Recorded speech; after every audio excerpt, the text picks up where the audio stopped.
I'm Lisa, the artist behind Lachri Fine Art. Today is Tuesday, so I will be critiquing one of your original paintings or drawings. If you have an original painting or drawing that you would like to submit for critique, head over to my website at lachri.com/critiques, link below in the video description, and you can submit your work there. Today we are taking a look at this painting done by artist Thaddeus Taylor. When I first got this submission from Thaddeus, my response was kind of like, why are you sending, I don't understand why you're sending, I have my phone in my hand, I should put that down. I don't have an addiction, really. I can do without my phone. I can put it down, you know, over there, like an inch from me. I'm okay. I'm gonna live. Anyway, my first response when he sent this to me was, why are you submitting this? Like, I guess I'm already a huge fan of his work. He has videos on YouTube, which is how I found him. He does a lot of fantasy, surreal type things, a lot of cliffs and chasms in the ground, and just really interesting style. Totally different than mine, which fascinates me. Anyway, the point is, I can't be that subjective. The reason that I decided to go ahead and do this critique was I think it's a good example, or this painting is a really good example of some of the things that a lot of us can be doing that will strengthen our skills and in lights and darks and getting our contrast. Thaddeus said that his goal was creating depth with desaturation of color in alla prima techniques. And for those of you who do not know what alla prima means, it's pretty much just doing everything in one sitting, in one shot. I think he said he spent about an hour on this painting, and it's all painted wet into wet. So you're not layering and letting a layer dry and then glazing and going back and detailing. You're pretty much getting all of everything done while the paint is wet. This one is an 11 by 14 inch oil on panel. The first thing that really strikes me or stands out to me that I really like are the brush strokes. Maintaining brush strokes like this while working in wet into wet is something that I see a lot of newer artists struggle with. Everyone wants to keep making the same brush stroke over and over and over again and just perfect that stroke, and what you end up doing is losing the brush stroke completely because you blend all of your colors, and when you do that you end up with kind of one muddy mess versus letting those brush strokes show, letting your letting your lights and darks show through. He's maintained great contrast in this. The whole design I'm just a fan of, and again it's a little bit hard for me to be subjective because I am a fan, but again, the brush strokes, the contrast, and the design in general on this piece are very strong. So the things that I wanted to talk about and use this as kind of a lesson on what to do while painting, or what are good ideas for a lot of us to be doing, are talking about doing things very simple. This painting also, I think, brings up another important lesson. Every single painting that you do does not need to be your next greatest masterpiece that you spent months working on. As artists, we get to do these little, I almost call them filler paintings because they're just quick little studies. We get to do that, and it's extremely beneficial for us.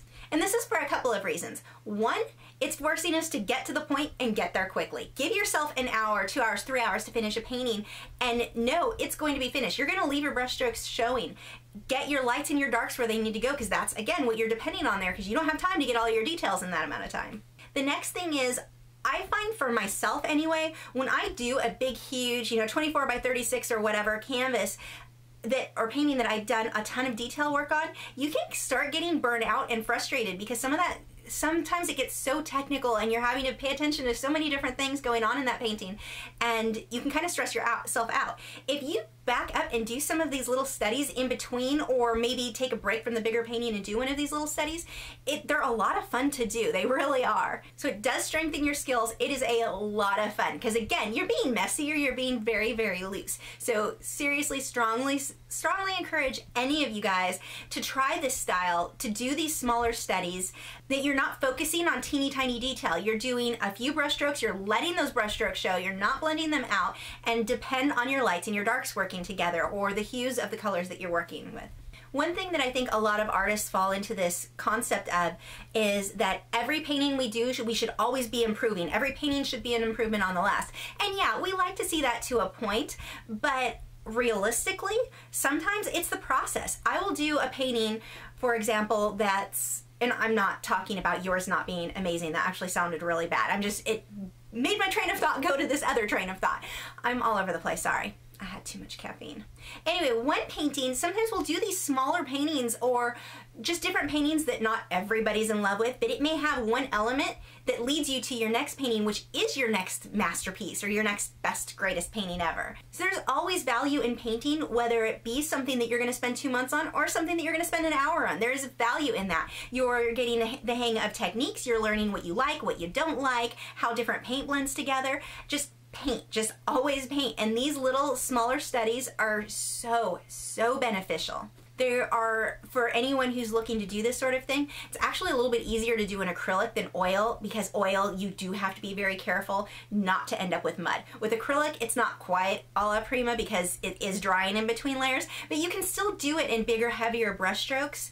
You still can get that more impressionistic look, which is where my point, or where my thoughts are trying to head and they're just derailing all over the place. My point is that using these fewer brush strokes, not focusing on your detail, but focusing on your color and your values instead, is just so helpful.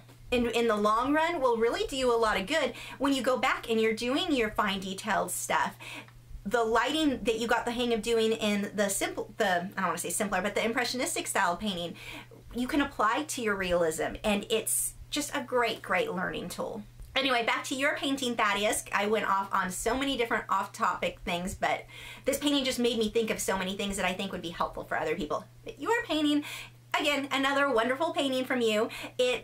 You've maintained great value in there, and I know how difficult that is when you're working a la prima with oils, how easy it is to end up with mud, and you didn't. I think you maintained great values there. Your contrast is good. Everything looks great in this. Again, for anyone who wants to check out his videos, you can head over to his channel, link below in the video description. For any of you guys who would like to submit one of your paintings or drawings for critique, head over to my website, lachri.com/critiques. Link is below in the video description. I have new critiques every Tuesday at 3 p.m. Central Time, and my own speed paintings and drawings and tutorials every Wednesday at 3 p.m. Central Time. Head back tomorrow where I will be doing this quick little painting of feathers and water droplets. I'm going to be applying the water droplets that we did in last week's tutorial. I'll see you guys tomorrow.